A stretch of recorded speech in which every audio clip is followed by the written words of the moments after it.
منى مراد الفنان الكبير هاني رمزي مش عاجبها باين الحال، طول الفرح ما بتضحكش الا بالعافيه. لو لاحظت في الصور تحس اللي هي يعني ايه زعلانه من حاجه. دي طبعا ابنها حبيبها طبعا، وربنا يفرحها بيه يا ربي. شوفوا يا جماعه لابسين بنص، لا يسرى لابسه بنص كم، الهام شاهين اللي بيقول لك كل حاجه مش عيب لابسه بكم. ربنا يهديكم.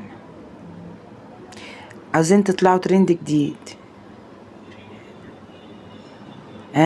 عاوزين تطلعوا ترند جديد اكيد يعني. والترند الجديد بتاعكم بقى عشان ايه؟ نلبس بكم عشان كل بقى ايه اكتشفنا بقى دي طبعا الكنيسة والعريس لابس الكوفية.